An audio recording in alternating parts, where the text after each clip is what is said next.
말씀 보겠습니다. 마태복음 15장 21절에서 28절까지 읽어보겠습니다. 마태복음 15장 21절에서 28절.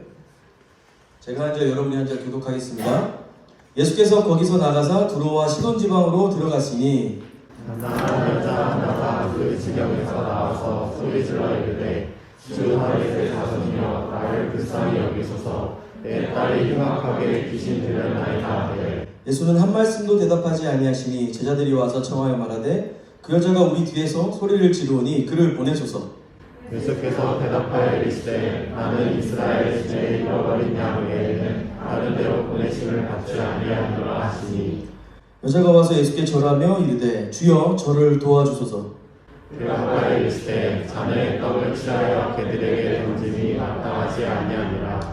여자가 이르되 주여 올소이다마는 개들도 제 주인의 상에서 떨어지는 부스러기를 먹나이다 하니 이에 예수께서 대답하여 이르시되 여자여 네 믿음이 크도다 네 소원대로 되리라 하시니 그때로부터 그의 딸이 나으니라. 아멘.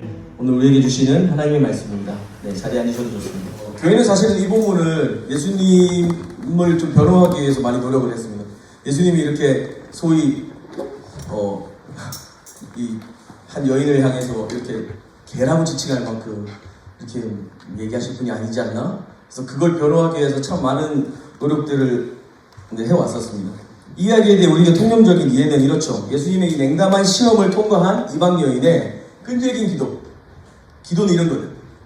믿음은 이런 거예요. 이렇게 빡세게 해야 된다. 이 개라고 불려도 나는 개의치 않을 거예요. 그러면서 계속 끈질기게 매달리는 거.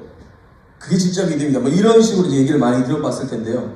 오늘 본문에 이제 15장 그 컨텍스트를 좀 살펴봐야 됩니다. 중요한 이슈는 이거거든요. 15장 전반부에 보면 누가 정결하냐. 그리고 바리새인과 서기관들이 와서 예수님과 예수님 제자들을 향해서 너희는 왜 장로의 전통을 어기냐. 부정하냐라는 이야기를 합니다. 15장 3절인데요. 보면 예수님 대답하여 이르시되 너희는 어찌하여 너희의 전통으로 하나님의 계명을 범하느냐라고 하십니다. 바리새인과 서기관들이 이 예수님께 이렇게 얘기합니다. 당신의 제자들이 손 안 씻고 떡을 먹는다. 이렇게 막 따져 묻는 거죠. 장로의 전통을 어겼다 라고 얘기했을 때 예수님이 대답하신 겁니다. 너희는 어찌하여 너희 전통으로 하나님 계명을 범하느냐. 그리고 마태복음 이어서 15장 18절 20절에 보면 예수님이 이런 말을 하십니다. 입에서 나오는 것들은 마음에서 나오나니 이것들이야말로 사람을 더럽게 하느니라. 마음에서 나오는 것은 악한 생각과 살인과 간음과 음란과 도둑질과 거짓 증언과 비방이니 이런 것들이 사람을 더럽게 하는 것이요 씻지 않은 손으로 먹는 것은 사람을 더럽게 하지 못하느니라. 예수님이 그때는 이 현미경이 없으니까 더럽긴 한데요, 그죠? 손 안 씻고 먹으면. 근데 지금 그런 거 얘기하는 게 아닌 줄 아시겠죠? 율법에서 말하는 정결 규례를 지키지 않았다라고 하는 것을 얘기하는 겁니다. 그러나 예수님은 너희가 무슨 말을 하느냐 지금 사람을 더럽게 하는 거? 정결한 거? 부정결한 거? 누가 이스라엘 사람이냐고? 너희가 그 죽은 장로의 전통으로 우리를 더럽다고 말하지만 누가 진짜 더러운지 내가 말해주지. 너희의 마음이다. 그러니까 지금 이 거룩의 모양과 종교의 옷을 입은 너희의 그 본 모습 그거 괜찮아? 너 손 씻고 떡 먹으니까 너는 그럼 거룩하고 정결한 존재라고 생각하는 거야? 따져 묻으시는 거죠. 그리고 오늘 본문이 이어집니다. 가나안 여인이 등장합니다. 오늘 본문은 마태가 기록했죠. 마태는 이 사람을 가나안 여자 하나라고 이렇게 소개하고 있습니다.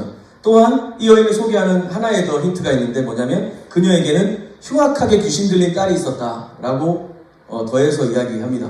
자, 여러분, 가나안 사람 그리고 흉악하게 귀신 들림 이 이야기를 들을 때 우리는 성경에서 이런 사람이 자주 나오기 때문에 그죠? 자주 나오기 때문에 우리는 또 어떤 죄인인가 보다 뭐 이렇게 생각을 하지만 당시에 1차 독자들은 이야기를 들었을 때 인상을 찌푸릴 수밖에 없습니다. 가나안이라고?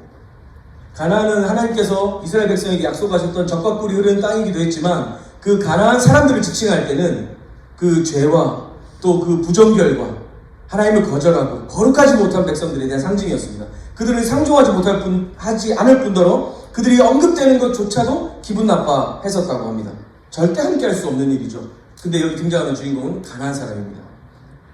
근데 이 가나안 여인이라고 불리는 이 사람이 다른 본문에서는 다른 이름으로 불려요.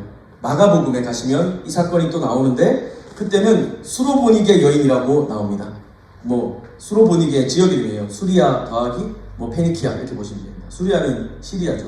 시리아 뭐 페니키아 이쪽 지역입니다. 부유하고 잘 사는 지역이었고요. 페니키아 그 옛날에 철기 문명 엄청 빨리 했던 기억 안 나세요? 요즘 안 배우나요? 철기 문명 엄청 빨리 받아들이고 교역과 무역이 성행했었고 부유했던 도시였었습니다. 헬라 영향권에 있었고요. 이스라엘 북쪽 지역이었습니다. 페니키아 지역을 다른 지명으로는 오늘 21절에 나오는 예수님이 지금 들어가신 그 도시로 불리곤 합니다. 두로와 시돈. 우리는 수지 간다 이렇게 얘기할 수 있지만 동천동 간다 그러면 어딘지 알잖아요. 그죠? 그러니까 여기서 페니키아라고 하는 동네에 두로와 시돈 하면은 조금 더 세부적인 지명이 될 수 있고요. 성경에서는 두로와 시돈이 자주 나옵니다. 너무 잘 살았고 그 풍요가 그들의 정신과 신앙과 영혼을 다 잠식해버렸던 도시로 구약에서 많이 소개됩니다. 하나님을 거절했고 무시했다고 하고요. 아모스 선지서에서는 두로와 시돈은 뭐 불심판 받을 거다 뭐 그런 얘기도 듣습니다. 오늘 배경은 바로 그 두로와 시돈이고요. 마가복음에서는 이 가나안 여인을 그 수로보니게 여인이라고 굳이 지칭해서 부르고 있습니다. 그 동네에서 출신이라는 거죠. 강조하고 싶은 겁니다. 이방인이라는 거예요. 그리고 그들은 하나님 백성의 그 성회에 참여할 가능성이 없는 사람들이라는 거예요. 그들은 하나님을 믿을 필요가 없을 만큼 부유했고 그들은 이스라엘과 비교할 수 없을 만한 문명을 국가하며 나름대로 잘 먹고 잘 살던 동네의 사람이었다는 겁니다. 근데 마태는 의도적으로 오늘 이 본문에서는 가나안 여인이라고 부르면서 독자들로 하여금 조금 더 주의를 상기시키고 있습니다. 조금 더 이야기를 두로와 시돈 이야기를 조금 더 하고 넘어갈게요. 구약에서 두로와 시돈은 주로 저주받을 이름으로 많이 등장합니다. 그들의 그 번영과 풍요 덕분에 과거 다윗과 솔로몬 시대로부터 예수님 이후 시대까지 사도행전에도 두로와 시돈이 나오거든요. 서로 정치적인, 경제적인 이 공동체, 역학관계들을 지속해 왔었습니다. 서로 깊은 영향을 주고받았던 것 같습니다. 좋은 영향들도 뭐 있었겠죠? 없진 않았겠죠. 그러나 번영했으나 타락했던 이 두로와 시돈의 그 우상숭배 그리고 그 문화들이 엄청나게 성행했었거든요. 그런 것들을 통해서 이스라엘은 나쁜 영향을 더 많이 받았습니다. 그러니 이 두로와 시돈이라는 동네에 예수님이 가셔서 만난 가나안 여인, 그러니까 이 여인의 이름을 둘러싼 수로보니게 여인이라고 부르기도 하고 가나안 여인이라고도 불리고 하는 이 여인은 어느 쪽으로 둘러보아도 성경 기자는 부정하다, 우리 밖에 있는 사람이다 라는 것을 강조하고 싶었던 겁니다. 이스라엘에서 아까도 잠깐 언급했지만 가나안이라는 이름은 구약으로부터, 잠깐 뭐 어느 때부터가 아니라 구약으로부터 이스라엘이라는 나라가 존재하려고 했을 때 가장 그들과 부딪혔고 그들에게 있어서 위협이 됐던 존재들이었잖아요. 그러니까 불결했고요. 그들은 부정했고 싫었었습니다. 지금 그 여인을 등장시키고 있습니다. 마태는 그걸 일깨우고 있는 거죠. 또 하나의 소개가 더 있습니다. 이 여인은 흉악한 귀신 들린 딸의 어머니였습니다. 우리말로는 흉악한 귀신 들린 딸인데요. 뭐 그냥 더러운 귀신 들렸다라고 하면 됩니다. 부정합니다. 그리고 함께 할 수 없는 거룩하지 못한 출신의 사람입니다. 근데 그 부정한데 불결한데 더 부정하고 더 불결한 사람인 거죠. 귀신 들린 딸이 있는 어머니였습니다. 마태는 의도적으로 15장 전반부에 스스로를 정결하고 그리고 깨끗하고 아주 바르다고 생각, 그렇게 찰떡같이 믿고 있는 이 15장 앞선 문맥에 있는 유대인들과 오늘 이 여인을 딱 첨예하게 대비시키고 있습니다. 도저히 가까이 할 수 없는 저주받은 이 가나안 여인, 이스라엘은 이 여인과 아무것도 공유하거나 이익을 나눌 수 없다는 것을 독자와 제자들은 알고 있었을 것입니다. 실제로 27절에 보면 이스라엘과 유대인은 자녀, 가족으로 비유되지만 이 여인은 식탁에서 어떤 자리도 취할 수 없는 그냥 개로 비유되잖아요. 그런데 본문이 좀 수상하게 흘러갑니다. 15장 21절인데 예수께서 거기서 나가사 두로와 시돈 지방으로 들어가시니 라고 했습니다. 아마 21절 그 전반부에 있었던 그 지역에서 나가셔서 두로와 시돈으로 들어가셨다고 했습니다. 근데 여기서 이 나가셔서 들어가셨다고 하는 거는 예수님이 물러나셨다라고 하는 의미가 더 가깝다고 합니다. 원어상으로. 그러니까 이 두로와 시돈에서 두로와 시돈으로 물러나질 수밖에 없었던 상황. 그러니까 본인이 지금 의도와 또 그럴 수밖에 없었던 상황들을 다 두고 있는 겁니다. 그 직전의 상황이 어떤 상황이었습니까? 정결하고 거룩하다 생각하는 자들과 장로의 그 전통에 대한 논쟁을 벌였습니다. 누가 거룩하냐? 누가 진짜 이스라엘이냐? 주님은 더 이상 스스로 거룩하다 생각하고 스스로 정결하다 말하는 사람들과 함께 있을 수 없었습니다. 그분은 물러나셨고, 먼저 지금 길게 설명한 것처럼 부정하고 거룩하지 못하고 타락했고 우상 숭배가 만연한 이 두루와 시돈으로 주님은 물러나셔서 들어가실 수밖에 없는 상황인 거죠. 22절입니다. 가나안 여자 하나가 그 지경에 나와서 소리질러 이르되 주 다윗의 자손이여 나를 불쌍히 여기소서 내 딸이 흉악하게 귀신 들렸나이다 합니다. 가나안 여자만 해도 끔찍한데 이게 무슨 말이야? 이게 무슨 상황이야? 충격을 받았습니다. 사실 우리 한글 성경에는 생략되어 있지만 원래 원어 성경에 보면 사실 이제 가나안 여자라고만 해도 듣던 사람들이 뭐라고? 이렇게 막 인상을 찌푸리면서 이렇게 볼 텐데 원래 헬라어 원어에는 여기에 영어로 치면 behold, 그러니까 여러분 여기 보세요. 주목하세요 하는 단어가 딱 끼어 있습니다. 그러니까 마태는 굉장히 강조하고 있는 겁니다. 지금 이 상황에 대해서. 그 이전에 그 정결 규례와 장로의 전통을 따라 예수가 논쟁을 벌였던 그들과 달리 여러분 보세요. 여기 가나안 여자 하나가 있습니다. 라고 이야기하는 거죠. 주의를 환기시키며 의도적으로 모든 사람들로 하여금 이 가나안 여인에게 관심을 집중시킵니다. 다시 22절을 읽어보겠습니다. 같이 한번 읽어보겠습니다. 15장 22절 시작. 가나안 여자 하나가 그 지경에 나와서 소리질러 이르되 주 다윗의 자손이여 나를 불쌍히 여기소서 내 딸이 흉악하게 귀신 들려나이다 하되 공존할 수 없고 진멸해야 될 대상, 불결하고 더러운 대상, 그 가나안. 근데 그 불결하고 부정한 여인, 여러분 이 여인을 보세요. 가나안 여인이거든요. 근데 이 입술에 어떤 말이 나오는지 아세요? 주 다윗의 자손이요.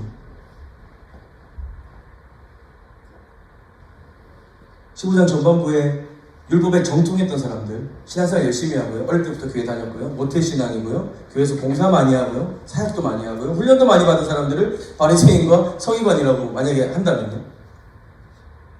그들이 그렇게 살아왔던 자신의 그 열심 때문에 눈앞에 계신, 어쩌면 그 교회가 정한 규칙 아니면 그 문화와 관습 안에서 그렇게 해와야 됐던 것들이 지금 눈앞에 있는 우리 주님이시고 다윗의 자손으로 오신 메시아이신 예수 그리스도를 보지 못하게 만들었던 거예요. 마태는 의도적으로 여러분 보세요. 여기 가나안 여인, 이 여인의 입술에서 어떤 말이 나오는지 들어보세요 라고 얘기하는 거죠. 그 여인은 스스로를 어떻게 여겼는지 잘 모르겠습니다. 근데 아마 이스라엘 사람들 속에 있을 때, 특히 유대인들 남자들과 함께 있을 때 그 남자들이 자신을 어떻게 취급하는지는 알았을 겁니다. 그러나 그 여인은 그들 중 하나와 같이 될 수 없는 사람이었습니다. 왜요? 부정하게 취급받았고 저주받은 사람이라고 취급받았기 때문에 그렇습니다. 그러나 이 여인은 자신의 처지와 시선에 아랑곳하지 않고, 어떤 사람은 이 가나안 여인이 주 다윗의 어디서 감히 주라 부르고 다윗이라고 불러? 귀를 씻어야겠군 막 이런 생각했을 겁니다. 저 혼자 이거 쓰면서 피식 웃었어요. 그 KBS 옛날에 그 보면서 이병헌이 아이씨 하는 거 그거 있잖아요. 그게 생각이 났어요. 아마 이 마태복음을 처음 들었던 사람들은 이 본문을 읽으면서 막 그런 탄식을 했었을 거라고 생각합니다. 게다가 이 여인은 그 어울리지 않는 고백일 뿐만 아니라 더 나가서 어찌나 사람들을 성가시게 했든지 23절에 보면 그 여자가 우리 뒤에서 소리를 지르오니 그를 보내소서. 제자들이 저기 너무 시끄러워요. 뭐 치료를 해주든지 쫓아내든지 좀 보내주세요 라고 한 거죠. 주 다윗의 자손 예수여 나를 불쌍히 여기소서 내 딸이 흉악하게 귀신 들려나이다. 23절 24절이 재밌습니다. 예수님은 그 시끄러운 여인의 외침에 대해서는 대답을 안 합니다. 23절 한번 보실까요? 예수는 한 말씀도 대답하지 아니하시니 대답 안 하셨습니다. 그 여인이 그 보면 불쌍히 여기셔서 막 소리 지르는데 대답하지 않습니다. 제자들이 와서 청하여 말하되 그 여자가 우리 뒤에서 소리 지릅니다. 선생님 그를 보내소서. 근데 그제서야 예수님이 24절에 보면 예수께서 대답하여 이르시되 라고 하십니다. 자, 여러분 이 문맥을 그래도 우리가 어느 정도 여러분이 뭐 영어랑 중국어 다 잘하시지만 한국말도 그 비슷하게 잘하시니까 대충 이해가 되시죠? 무슨 말인지 아시겠어요? 이 여인이 소리 지를 때 예수님 대답하지 않았어요. 근데 제자들이 말했을 때 예수님 거기에 대답하십니다. 그 대답하시는 내용이 이렇습니다. 24절인데 나는 이스라엘 집에 어린 양 외에는 다른 데로 보내심을 받지 아니하였노라. 그 그 여인이 도와주세요 주님 얘기했을 때 너는 이스라엘 집의 어린 양이 아니라서 안 되라고 얘기하신 거가 아니고 제자들이 저 여자 좀 쫓아주세요 했더니 제자들이 가시는 겁니다. 나는 이스라엘의 잃어버린 양을 위해서 왔다. 그러면 여러분 이해되세요? 예수님은 지금 이 여인을 맹대하거나 막 비난하거나 막 깔보거나 여성 혐오하거나 그렇게 하려고 한 거 아니에요. 오히려 그 제자들에 대해서 말하는 겁니다. 내가 왜 왔는지, 예수가 누구이신지를 설명하시는 겁니다. 예수님이 우리가 이 본문 볼 때 자주 그러잖아요. 예수님이 냉대하셔도 꿋꿋하게 구했던 여인의 간절함에 초점을 맞췄는데 아니에요. 예수님은 이 불쌍한 여인을 긍휼히 여기시는 분이셨고 그 장로의 전통 가운데 자신들의 교회의 관습과 절차와 규칙들과 신앙생활들이 전부인 줄 알았던 그 바리새인과 서기관들과는 함께 있을 수 없었고요. 그들로부터 물러나셔서 저주받은 땅 들어와신 분으로 오셨어요. 왜요? 이제 우리는 알게 되죠. 이 이스라엘의 잃어버린 양을 찾아오신 겁니다. 이 여인을 찾아오신 거예요. 제자들에게 대답하십니다. 부정하고 배제되고 소외되어 구원의 가능성이라고는 전혀 없는 가나안 여인을 향해서 이스라엘의 집에 잃어버린 양이다 라고 하시는 거죠. 예수님이 왜 두로와 시돈 땅으로 가셨는지 이해가 됩니다. 열심과 시스템으로 가득 찬 율법, 그 율법에 매여있는 종교인들로부터 물러나셔서 예수님은 지금 이스라엘의 집에 어린 양에게로, 잃어버린 어린 양에게로 오신 것입니다. 목사님, 지금까지 내내 가나안 여인이 얼마나 부정한지, 그들과 함께 할 수 없는지를 강조하셨고 또 이스라엘과 공존할 수 없고 얼마나 적대적인지 이야기하셨는데 갑자기요? 네, 맞아요. 우리로서는 그렇죠. 우리로서는 어느 교회가 좋은 교회고 어느 공동체가 좋은 공동체고 우리는 어떤 교회의 문화, 어떤 교회의 사운드, 교회 프로그램, 어떤 행사, 어떤 목회자, 어떤 리더, 어떤 사역의 어떤 모습들, 찬양팀이 어떤 모습이어야 되는지 이런 것에 대한 기준들이나 생각들이 다 있을 겁니다. 그리고 그 안에서 우리는 암묵적으로 그것이 본질은 아니지만 되게 중요한 것들이죠. 사실은 여기 하나님의 임재가 없는 것 같아 하면서 교회를 떠나는 사람 만나본 적이 없습니다. 내가 저 사람이 마음에 안 들어서 교회를 떠나죠. 내가 이 교회의 그 예배 가운데 사랑이 느껴지지 않아 이러면서 떠나는 사람보다 그냥 여기 프로그램 너무 부담스럽고 헌금 많이 그러니까 떠나죠. 예수님은 새롭게 정의하시는 거예요. 우리도 모르게 장로의 전통, 자신들의 전통과 그 내려오던 관습 안에 갇혀있는 저와 여러분의 신앙생활, 그것만으로는 우리 주이시고 다윗의 자손이고 메시아 오신 예수 그리스도를 정말 만날 수가 없는 거예요. 그분은 물러나실 수밖에 없었던 겁니다. 그래서 그 부정하고 저주받은 땅으로 들어가셔서 그 구원의 가능성이라고는 1도 찾아볼 수 없는, 마태는 굳이 강조하는 거죠. 가나안 여인이고 귀신 들린 딸이 있는 불쌍한 사람이었고 그는 이스라엘 회중 가운데 들어올 가능성이 전혀 없는 사람이었는데 예수님 그 사람 때문에 오신 거죠. 그리고 그를 향해서 이스라엘의 잃어버린 양이다. 이스라엘을 넓히고 새로운 정의와 개념들을 주시는 겁니다. 민족주의적이었고 혈통주의적이었던 이스라엘의 개념을 넘어 새로운 개념을 제시하는 겁니다. 25절이에요. 여자가 와서 예수께 전하여 이르되 주여 저를 도와주소서.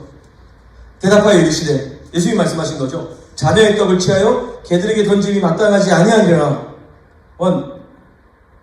예수님 변호를 해야 될 것 같은데 너무해. 예수님 그죠? 여자를 향해서, 여인을 향해서 개라고 부르고 있어요. 아무리 예수님이라지만 이거 뭐야 싶습니다. 근데 27절입니다. 27절 같이 읽어볼까요? 여자가 이르되, 시작. 여자가 이르되 주여 올소이다마는 개들도 제 주인의 상에서 떨어지는 부스러기를 먹나이다 하니 라고 했습니다. 예수님은 자기 주인이라고 말하고 있어요. 자신이 난 개가 아닌데요.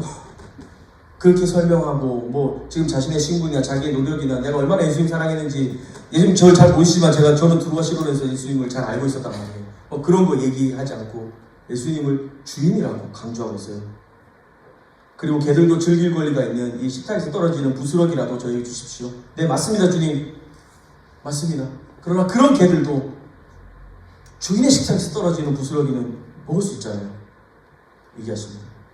1차적으로 분명히 예수님의 대답은 이 여인을 개라고 하는 것처럼 들립니다. 그러나 결과를 보면 전혀 다릅니다. 15장 28절. 이에 예수께서 대답하여 이르시되 여자여 네 믿음이 크도다. 네 소원대로 되리라 하시니 그때로부터 그의 딸이 나으니라. 이 여인이 부스러기 먹는 개인가요? 이 여인이 자기를 비하하고 이렇게 얘기했던 것처럼 그냥 식탁에 떨어지는 부스러기만 먹는 개인가요? 아니요. 이 사람은 이스라엘입니다. 주님이 이 사람을 찾아오신 거였습니다. 하나님의 자녀고 백성이고 예수께서 찾으러 오신 바로 그 이스라엘 집에 잃어버린 양입니다. 그럼 우리는 이제 알 수 있습니다. 지금 마땅히 자녀들이 먹어야 할 떡을 유대인들이 개라고 부르던 이 이방인 죄인들이 먹고 있습니다. 그리고 예수님은 그들을 자녀라 칭하시고 이스라엘이라 칭하십니다. 그리고 반대로 예수의 능력도 구원도 맛보지 못한 채로 바리새인들과 서기관들처럼 장로의 전통과 그렇게 해오는 신앙생활에 매여 있었던 그들에게 그들이 만들어낸 구원, 만들어낸 하나님, 만들어낸 신앙 가운데 온 정신이 팔려 있었던 이 바리새인과 서기관들이야말로 자기들에게 베풀어진 상에 떡도 먹지 못하는 진정한 개처지만도 못한 상황이 되었습니다. 예수님이 그녀에 말씀하십니다. 네 믿음이 크도다. 다른 본문에서 보면 제자들이 풍랑이 있는 배에서 막 죽게 됐다고 난리칠 때 예수님이 제자들에게 뭐라고 하십니까? 예수님 우리 죽을 것 같아요 막 이렇게 얘기했더니 예수님 자다가 으악 깨셔가지고 이 믿음이 적은 것들 왜 의심하니? 뭐 이런 얘기를 하십니다. 크다 작다. 오늘 이 여인을 향해서 주님은 네 믿음이 크도다 하십니다. 어떤 믿음이 큰 믿음일까요? 여기 보면 하나님 외에는 대안이 없는 절대적인 고백이 큰 믿음인 것처럼 보입니다. 주여 당신 말이 옳습니다. 개들도 제 주인의 상에서 떨어지는 부스러기를 먹습니다.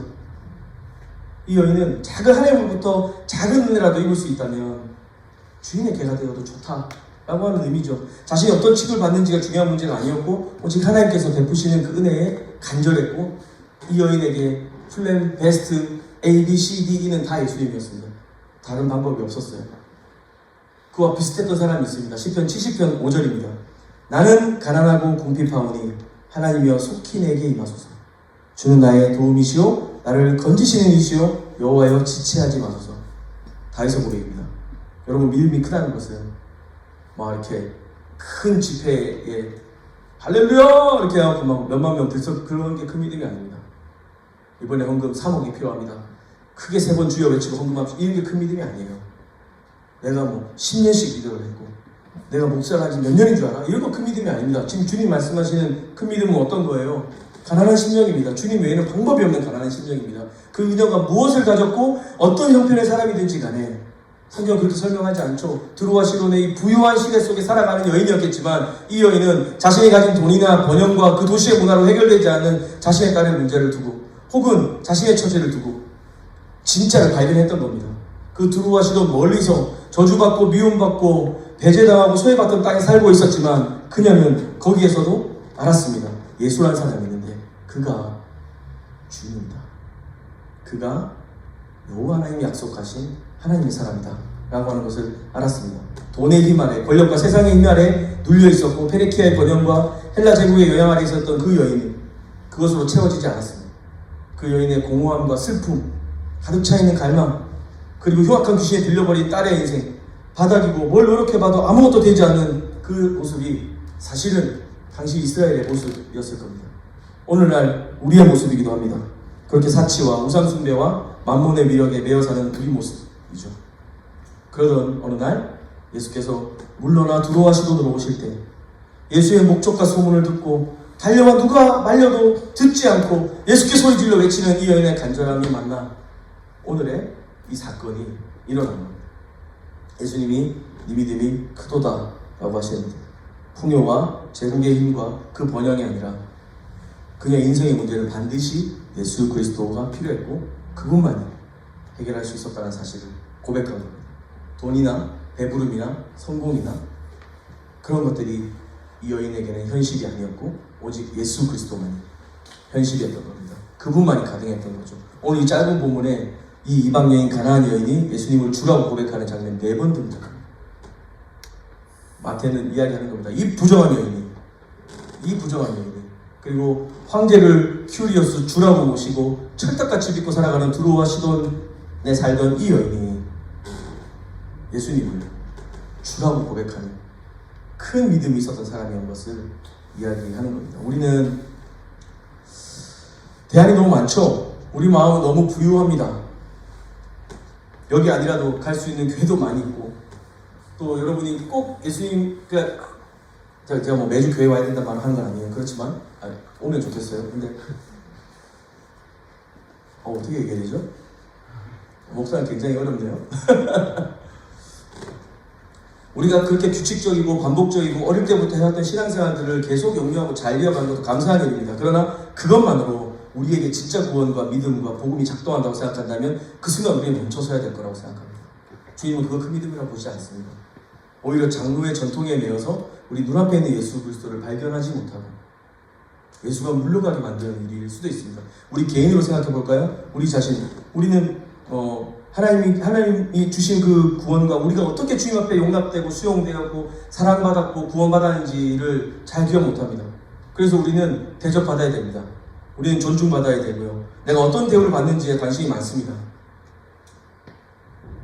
하나님이 답이라고 기도하고 하나님 나를 도와주십시오 간절히 구하지만 우리가 할 수 있는 것, 해야 할 것들에 대해서 빠릅니다. 그리고 이것이 없으면 내 인생이 안 될 것 같아서 주님께 안달복달할 때도 많습니다. 그러나 여기 말하는 큰 믿음은 아무런 능력이 없고 대안도 없음을 인정하고 가난한 심령으로 하나님 당신밖에 답이 없습니다. 그렇게 주님을 의지하게 될 때 그것을 다름 아닌 큰 믿음이라고 얘기하는 겁니다. 예수님 칭찬하실 뿐만 아니라 이 여인을 향해서 내가 너를 위해서 왔다. 이스라엘의 잃어버리냐 너를 위해서 왔다.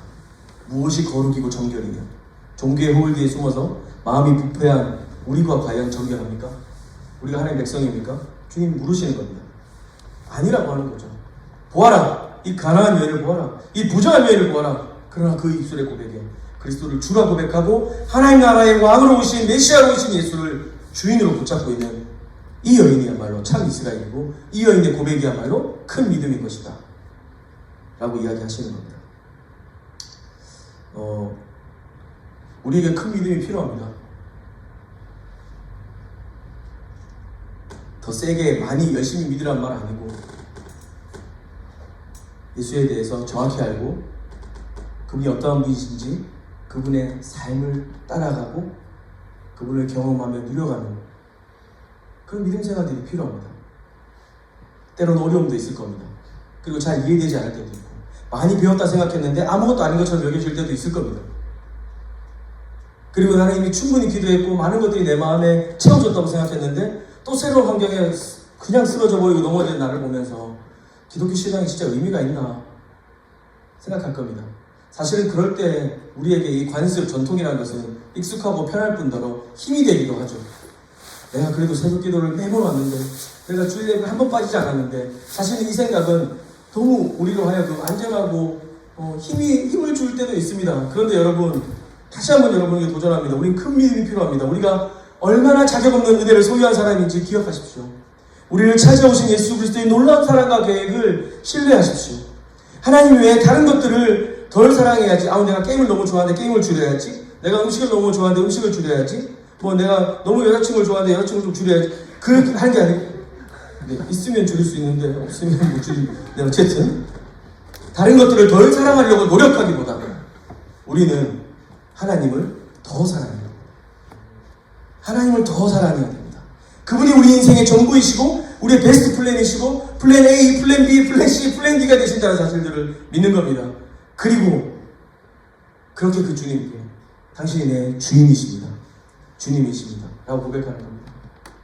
오늘같이 우리가 사는 시대에 주님이라고 고백하는 걸로 특별히 여러분 삶에 문제가 일어나지 않잖아요. 지금 예수님 당시의 시대 때는 이 로마 제국 시대 때는 그들이 그렇게 버티다가는 재산을 몰수당할 뿐만 아니라 추방되는 겁니다. 사막과 광야로 내몰리게 되고요.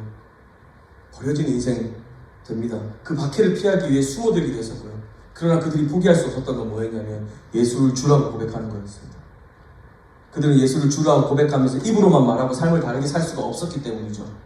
그들이 받은 은혜가 무엇인지 알았기 때문입니다. 그들은 가난한 여인이었고 수로보니게 여인이었고 흉악한 귀신 들린 딸의 어미였던 사람들이기 때문에 그들은 예수가 아니면 살 수가 없어서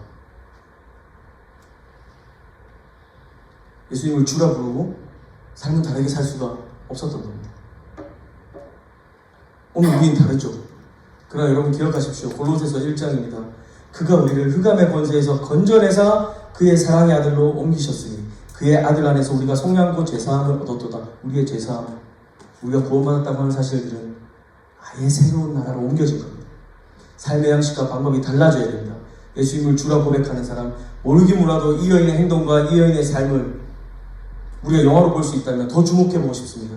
그가 예수님을 주로 고백하고 주님이시라고 고백했던 그 이후의 삶들을 관찰해보고 싶습니다. 동일하게 저와 여러분도 예수님을 주님이라고 고백하고 그분 외에는 우리 삶의 방법과 어떤 대책이 없다는 사실들을 인정하고 믿음으로 걸어가신다면 우리는 새로운 나라로 옮겨진 사람들이라는 것을 기억하고 걸어가야 합니다. 주 다윗의 자손이시죠. 나의 전부가 되어주십시오. 우리 같이 찬양하고 기도하겠습니다. 흐르는 시간이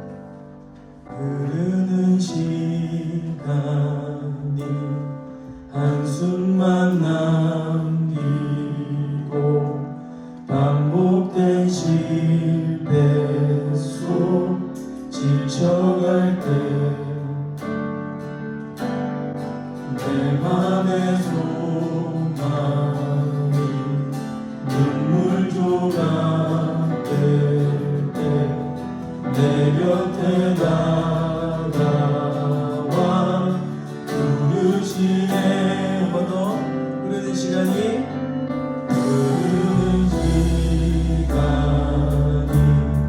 한숨만 남기고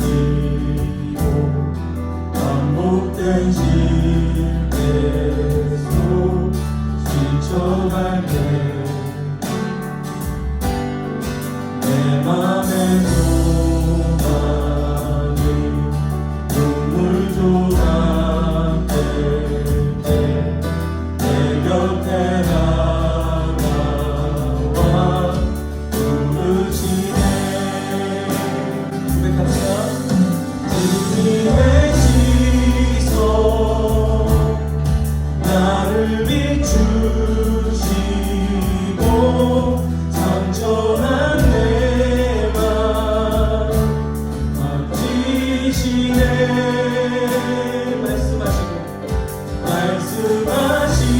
말씀하시고 회복해 하시네.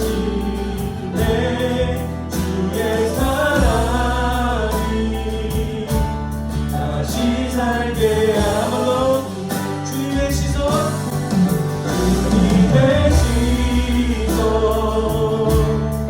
나를 비추시고 상처난 내 맘 만지시네. 말씀하시고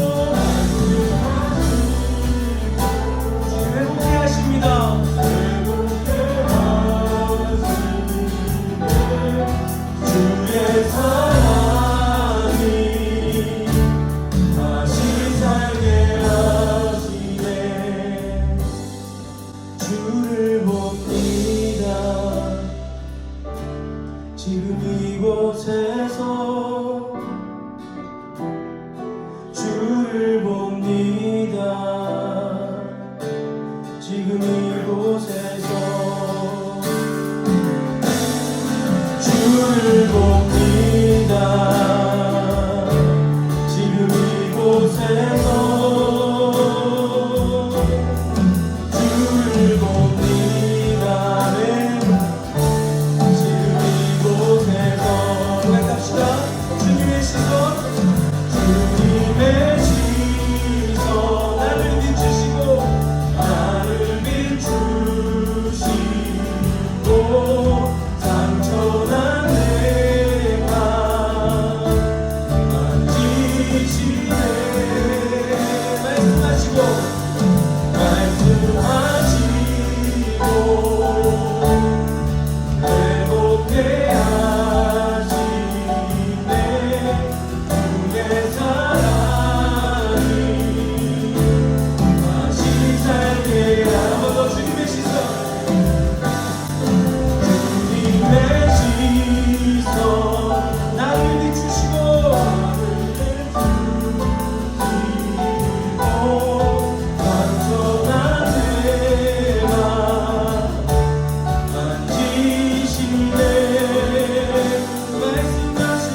우리가 섬기는 주인이 바뀌는 겁니다. 그것을 예수님은 지금 큰 믿음이라고 이야기하시고 덧붙여 뭐라고 하시는지 아십니까? 네 소원대로 되리라. 우리는 너무도 이 소원에 집착하고 세상의 열심과 질서와 노력들을 여기로 치환시켜서 주님은 복 주시는 분인 걸로 착각하죠. 우리의 소원 성취의 도구로 하나님 여길 때가 많습니다. 그러나 오늘 본문은 분명히 말씀하고 계십니다. 큰 믿음을 요구하시고 그 큰 믿음 이래 주님은 우리에게 소원이 이루어질 것이라고 말씀하십니다. 섬기는 주인이 바뀌는 겁니다, 여러분. 하나님 나라 안에 이제 우리는 속하였고 우리의 왕은 하나님이신 겁니다. 마귀는 우리를 쉽게 놓아주지 않을 겁니다. 우리를 옛사람 혹은 세련되고 나이스해 보이는 우리의 어떤 종교 생활이나 우리의 어떤 전통들이나 우리의 간섭들로 우리를 매우 묶을 수도 있습니다. 어렵고 힘들 겁니다. 그러나 여러분 믿음으로 그 시험을 뚫고 나가야 됩니다. 가짜 주인 밑에 있을 때는 그냥 그런 놈이 살았지만 이제 더 이상 그렇게 살 수 없습니다. 여러분 주님 앞에 주님 이 큰 믿음의 고백 있게 해주십시오. 우리의 마음과 우리의 중심 가운데 주를 향하여서 우리 예수님을 향하여서 주님이라 고백하고 그 주님을 따르는 삶을 우리가 허락하여 주십시오. 그 큰 믿음 주시는 주님과 함께 걸어가고 싶습니다. 그렇게 간구하며 기도하러 나가도록 하겠습니다. 함께 기도하겠습니다.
기도할 때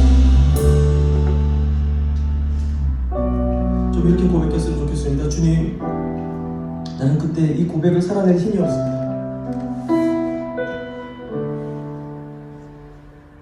가끔은 내 마음에 감동을 주셔서 그 큰 믿음의 고백을 드리더라도 주님, 나는 이 고백을 살아낼 힘이 없습니다. 주님, 우리는 미워하기 바쁘고 거절하기 바쁘고 세상과 쾌락과 만족에 끌리는 것이 자연스럽고 당연한 존재입니다. 오늘이 아니라 내일 또 기회가 있을 거라고 생각하고 내일이 아니라 모레 또 기회가 있을 거라고 생각하고 혹시 그렇게 되지 않더라도 주님 아니어도 계획이 많이 있는 내게 있어서 주님, 나 이 고백 살아내는 것이 그렇게 쉽지 않습니다. 솔직하게 고백했으면 좋겠습니다. 우리의 마음에 굳은 결심으로 되는 것이 아닌 줄로 믿습니다. 오히려 가난하고 찢어지고 깨어진 심령으로 주님, 나는 방법이 없습니다. 솔직히 이 고백조차도 살아낼 수 있는 힘이 없습니다. 주님이 오셔서 나를 찾아와 주셔서 나 같은 것도 찾아와 주셔서 이스라엘의 잃어버린 양을 위해서 내가 왔노라 말씀하여 주시지 않고서는 주님, 나는 이 고백을 살아내는 힘이 없습니다.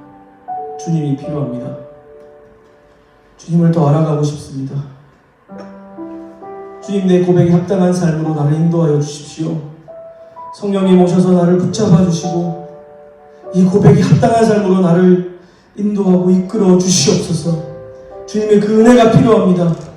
주님의 그 은혜가 필요합니다.